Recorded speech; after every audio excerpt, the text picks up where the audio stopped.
আপনাদের জন্য নতুন একটা অ্যাপস নিয়ে আসছি। আপনার হচ্ছে একটা অ্যাপ দিয়ে দুইটা ভিডিও করতে পারবেন। তো আসলে অ্যাপসটা অনেকদিন ধরে খুঁজতেছিলাম, এখন অ্যাপসটা পেয়ে গেছেন। তো কেমন ভিডিও করবেন হচ্ছে, একটা ভিডিও করলে দুইটা হবে, একটা ফেসবুকের জন্য, একটা ইউটিউবের জন্য। তো চলুন আমরা অ্যাপসটা রানিং করার জন্য আমরা হচ্ছে মোবাইল স্ক্রিনে চলে যাই। ওকে, তো আপনাদের কাছে আমার একটা রিকোয়েস্ট, সেটা হলো আপনারা যদি ফেসবুক থেকে দেখে থাকেন তো পেজটা ফলো করবেন, যদি ইউটিউব থেকে দেখে থাকেন তো সাবস্ক্রাইব করে বেল আইকনটা অন করে দেবেন, যাতে আমাদের পরবর্তী ভিডিও আপনি সবার আগে পেয়ে যান।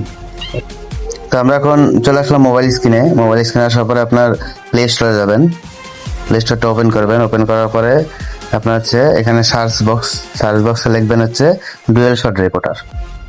দেখে নেন ডুয়েল শট রেকর্ডারটা যাওয়ার পরে যে দেখেন যে লোগোটা দেখে নেন, এই যে ডুয়েল শট মানে দুইটা ক্যামেরার মতো দেখাইতেছে। ডুয়েল শট ক্যামেরাতে যাওয়ার পরে আপনার হচ্ছে এই অ্যাপসটা ইনস্টল করবেন। আমার ইনস্টল করা আছে, আমি ইনস্টল করলাম না, আমি ওপেন করতেছি।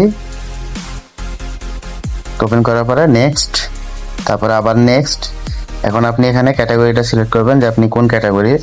তো আমি হচ্ছে কন্টেন্ট ক্রিয়েটর, আমি কন্টেন্ট ক্রিয়েটর দিলাম। তারপরে গেট স্টার্ট, তারপরে স্টার্ট রেকর্ডিং, তারপরে অ্যালাও আসলে অ্যালাও করবেন। তারপরে এখন আপনি হচ্ছে রেকর্ড করবেন। এই যে দেখেন আমি সোজাভাবে রেকর্ড করতেছি, দুইটা রেকর্ড।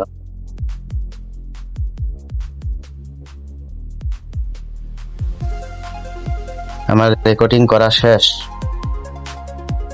এখন আপনাদের এখান থেকে যে এই যে এখানে আপনার যে এই যে এখানে যে এইটা আছে মানে পিকচার দেখার, ক্যামেরা এখানে পিকচার দেখার, এখান থেকে যদি আপনারা পিকচার দেখেন তো এখানে চাপ দিলে আপনাদের অ্যাড আসবে। তো আমাদের এখান থেকে দেখার দরকার নাই, আমরা ডাইরেক্ট গ্যালারিতে চলে যাব। গ্যালারিতে যে ওপেন আপনার এটা ওপেন করব। ওপেন করার পরে এই যে দেখেন একটা যে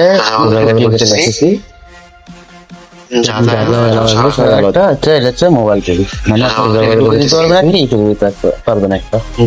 আশা করি ইনশাল্লাহ আপনারা বুঝতে পারছেন। এই অ্যাপসটা ডাউনলোড করলে আপনাদের অনেক সুবিধা হবে। আপনাদের হচ্ছে দুইটা অ্যাপস ইউজ করা লাগবে না, আপনার একটা দিয়েই চালিয়ে নিতে পারবেন। তো ইনশাল্লাহ আশা করি আপনাদের সবার উপকার হবে এটাতে।